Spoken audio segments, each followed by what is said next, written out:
Dear fellow Singaporeans and friends, it was only 5 months ago when news of the COVID-19 virus first emerged. What began as a localized public health emergency has since become a global crisis. The pandemic has disrupted the international system and brought about far-reaching changes that will reverberate for a long time, affecting our daily lives and our livelihoods. For example, we won't be able to travel abroad as easily as we used to for business or leisure. New standards for public health and personal hygiene are here to stay. In many instances, the changes have sped up trends that were already there. For example, many more companies and workers have moved online, irreversibly changing the way we do business, work, or shop.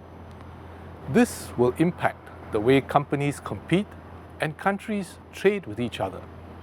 Working from home also means people can do the same job, not just from home here, but even from home in some other country. This can open up more working opportunities, but also intensify competition for everyone. COVID-19 has also accelerated pre-existing geopolitical trends. The US-China rivalry has intensified. Global supply chains have been upended. In quite a few countries, social divisions have grown starker, fracturing social and political stability. This has in turn fueled a wave of nativism and protectionism. Countries are acting unilaterally to protect their own short-term interests. As a result, international organizations like the WHO are handicapped as they seek a coordinated global response. These developments are threatening the international system and global order, which for more than 70 years has provided opportunities for all countries to grow peacefully. Generations of Singaporeans have grown up believing that globalization and open markets are part of the natural order of things. We can no longer assume that this is so. Today, I will talk about the challenges Singapore will face and how we intend to uphold our political and economic standing in this world. I will also outline how the government will build greater resilience as we prepare for this new, more uncertain world and take care of all Singaporeans. How countries respond to the pandemic will shape the post-COVID-19 world. What will happen to our system of international cooperation? With intensified strategic competition, can the leading powers still cooperate sufficiently to overcome global challenges? Will the world slide back to protectionism? Will it become a technologically and economically bifurcated world? A bleak outcome is not inevitable. What each country does, together with like-minded partners, can make a difference. The COVID-19 crisis will affect all of us. It should motivate all countries to come together to build a more cooperative world, rather than become a reason to divide us. Pursuing narrow self-interest can leave all of us worse off, while enlightened self-interest means working together for a better outcome for everyone. There is so much to do: caring for the sick, protecting frontline workers, discovering effective treatments and vaccines, ensuring that there is enough for all. And after the pandemic subsides, it will be a long road to economic recovery. We need new international protocols to gradually and safely resume cross-border exchanges. Beyond that, we need to update, reform, and strengthen the global trading system to reflect the new realities. Integration and trade are always far better than isolation and conflict. We hope that the major powers will exercise leadership to help the world overcome COVID-19. This will set the tone and lay the foundation beyond COVID-19 for a renewed, open, united, and inclusive world. Then humanity can address important shared challenges that require collective global action, such as violent extremism, nuclear proliferation, cybersecurity, future pandemics, and climate change. No single country, big or small, can solve these problems on its own. In this changed world, some things will remain unchanged. Singapore will always be a small, multiracial country surrounded by bigger neighbors, located between the Indian and Pacific Oceans, exposed to external forces beyond our control. Singapore wants to be a good partner and contribute to a harmonious region. We will continue to actively promote close ties and good cooperation with our ASEAN partners, especially Indonesia and Malaysia, not least to tackle COVID-19 together. We are working closely with Malaysia during this outbreak on the cross-border flow of people and goods. As a gesture of solidarity, we donated masks, test kits and ventilators to Malaysia, Indonesia and other ASEAN countries. We are also working closely with ASEAN and our other key partners to curb the transmission of the virus and to limit the economic fallout on our region. At the same time, we must deal constructively with the bilateral issues that inevitably arise between close neighbors. We will try our best to resolve these issues and achieve a win-win outcome while protecting Singapore's interests. And until we can resolve them, we must manage and contain the bilateral problems so that we can work on wider areas of cooperation for mutual benefit. We also reach beyond our region to make ourselves useful to the world, even during this pandemic. We are working with key partners to keep supply chains open, connected, and resilient. At the WTO, we participate actively to promote trade by updating the rules to suit the digital economy. In a world where creating, protecting, and using knowledge is increasingly important, a Singaporean, Mr. Darren Tang, was recently elected to be the next Director General of the World Intellectual Property Organization. This is the first time that a Singaporean will be leading a UN agency. As a small island state, we continue to contribute to global action to tackle climate change. In March, we submitted our updated nationally determined contribution and our long-term low emissions development strategy to the UN Framework Convention on Climate Change. These are all key issues that will determine the shape of the world to come. While we call on the major powers to exercise leadership to strengthen international cooperation, small countries also do have a voice and the agency to act.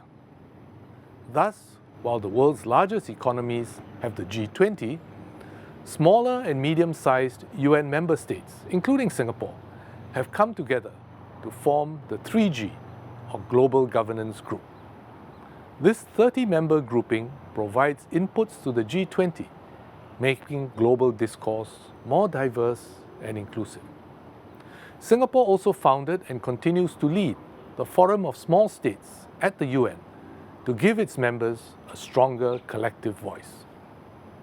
The 11-member Comprehensive and Progressive Agreement for Trans-Pacific Partnership, or CPTPP, had its origins in the P4 agreement between Brunei, Chile, New Zealand, and Singapore. The ASEAN countries are at the core of the Regional Comprehensive Economic Partnership, or RCEP, which brings ASEAN and its FTA partners together. These are examples where smaller countries have been able to seed ideas, act and draw in larger countries to foster wider cooperation. And we will continue to play an active role in this arena.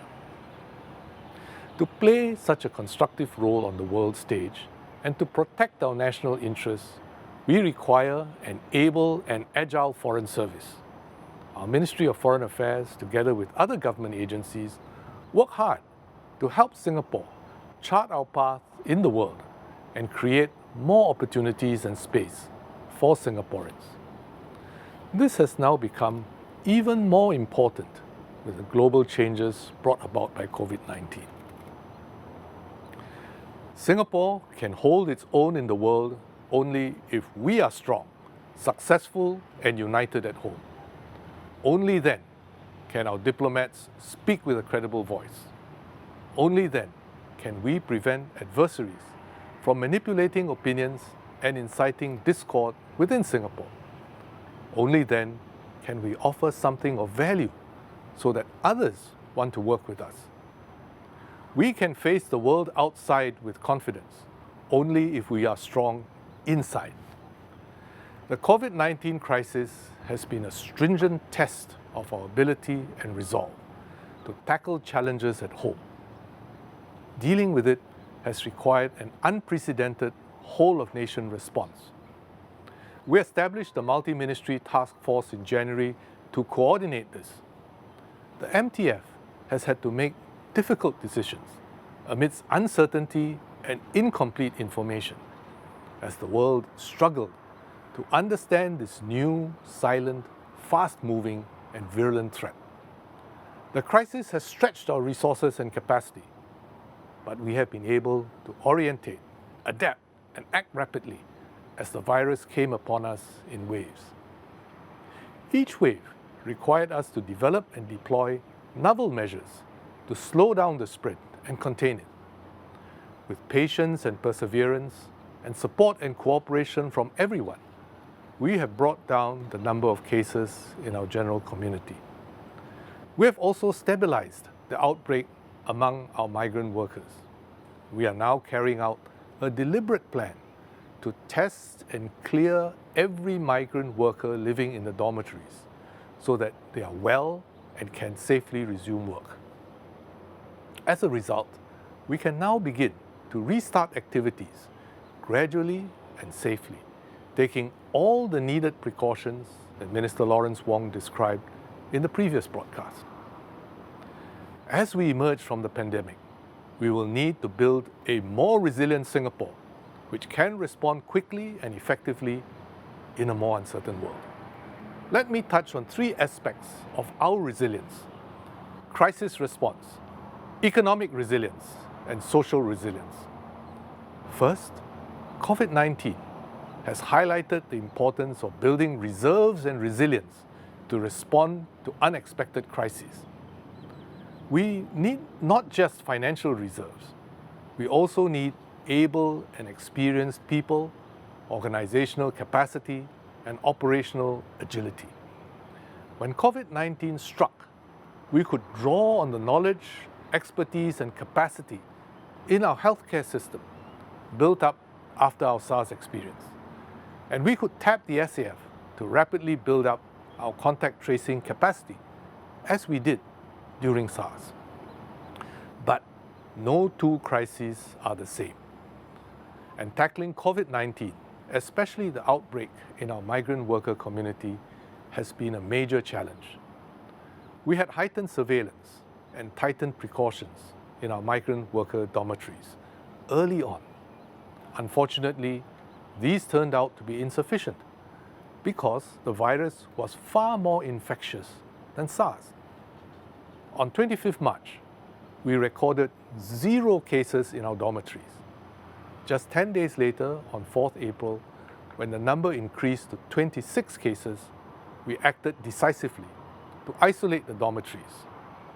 However, the infectiousness of this virus and the communal living conditions in the dormitories meant that in a fortnight, by 20th of April, we were recording more than 1,000 new cases per day in the dormitories. We had already anticipated the need for community care facilities and had started to build them. We accelerated these plans and scaled them up, adding new capacity daily over the first few weeks of April. At the peak, on the 12th of May, we were caring for close to 20,000 patients in our community care and similar facilities. This is more than the total number of beds in all our public acute hospitals put together. We mobilized resources from across our public service, government-linked companies, and the private sector to set up and run all these facilities. Healthcare volunteers step forward to help man them. This is how we are able to take care of every patient without overwhelming our healthcare system and putting lives at risk. This has been a tremendous effort. The operations are still ongoing to bring the dormitory situation fully under control. But the number of daily cases has already come down to between a third and half of the peak. About 2/3 of the patients have already fully recovered. COVID-19 was not a mission that our SAF and home team had specifically prepared and trained for. But they demonstrated their readiness and flexibility by stepping up to establish the joint task forces within days to support their MOM and MOH colleagues who were already on the front lines. The JTFs played a critical role by establishing a command, control and information system, deploying forward assurance and support teams to all the dormitories to look after more than 300,000 workers and supporting MOH's overall medical support plan. Every day, as many as 1,000 patients had flowed into and through our care facilities. Every one of them needed to be individually tracked, tested, monitored, isolated while infectious, moved safely to the right places, and given the right treatment. Over the past 2 months, I worked closely with many of our officers and tracked closely the work that they are doing. I would like to thank every one of them for their extraordinary and selfless contributions. It is a massive task, and our officers from our entire whole of nation team are doing a tremendous job. The clear lesson for me is that in peacetime, we need to plan on facing the unknown and build deep reserves of people and capabilities so that when we face a crisis, we can act decisively and respond flexibly and rapidly.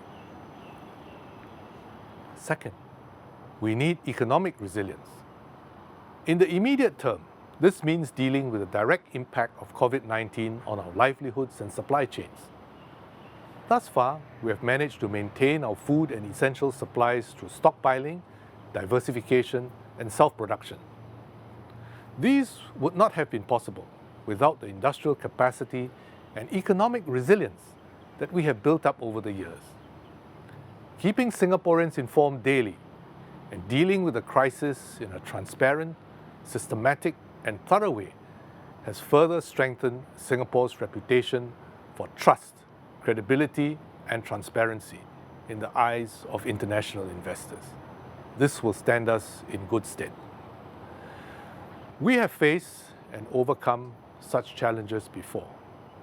In 1967, during the early years of our independence, the British announced the withdrawal of their troops from Singapore. Overnight, we stood to lose 20% of our GDP and 70,000 jobs out of a citizen population that was only half of today's. This was a permanent structural loss, not a cyclical downturn. But Singaporeans gritted our teeth, rolled up our sleeves, and moved ahead. We invested in education and infrastructure, opened ourselves to the world, and promoted new industries like shipbuilding and repair, electronics and tourism. We are far more resilient today than in 1967 and better positioned to create new markets, businesses and jobs to replace the ones that will be lost. My colleagues will be elaborating on our economic resilience, recovery and growth programs in the coming days. Every crisis strains our social fabric. The trauma of independence etched deeply in the minds of Singaporeans the need for harmony, unity, and solidarity. It begins with our children. Education for all gives every Singaporean the opportunity to build a better life and share the fruits of our progress. High quality, affordable public housing provides all Singaporeans a home and a stake in our country's future. Ethnically integrated HDB neighborhoods foster racial and religious harmony. We have drawn on these deep reserves in times of crisis. For example, after the September 11th attacks in 2001, we faced the terrorism threat together and did not allow tensions and suspicions to divide our society. Similarly, we supported one another and came through the Asian financial crisis, SARS, and the global financial crisis together. COVID-19 is an even bigger test. I'm heartened to see many acts of kindness, care, and compassion from Singaporeans and our friends living here. They acknowledged and helped take care of our migrant workers, and they helped look after those who are more vulnerable among us, regardless of race or religion. We all share a common humanity. What we do in a crisis reflects who we are and the values which motivate us as a people and as a nation. COVID-19 is not the first crisis we have faced, nor will it be the last.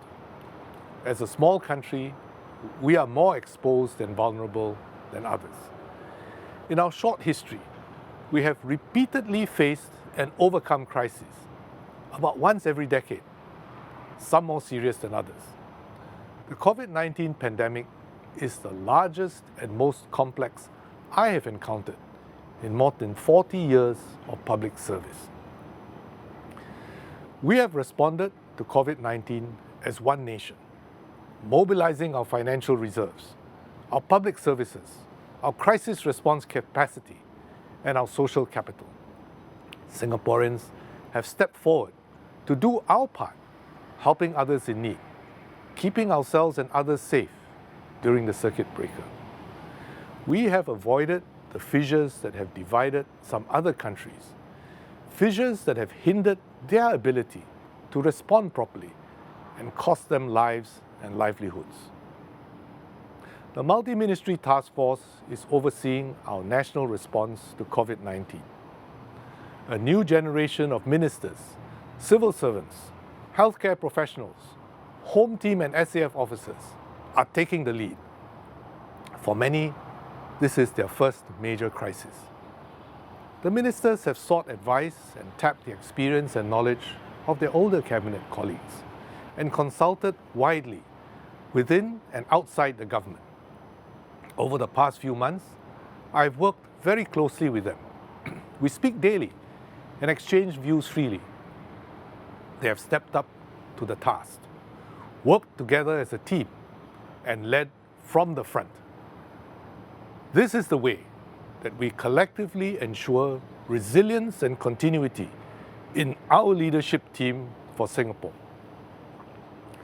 What we have built as a nation, our solidarity, our resolve, and our resilience, gives me confidence that we will overcome the current crisis and any future challenges to build a stronger and better Singapore together.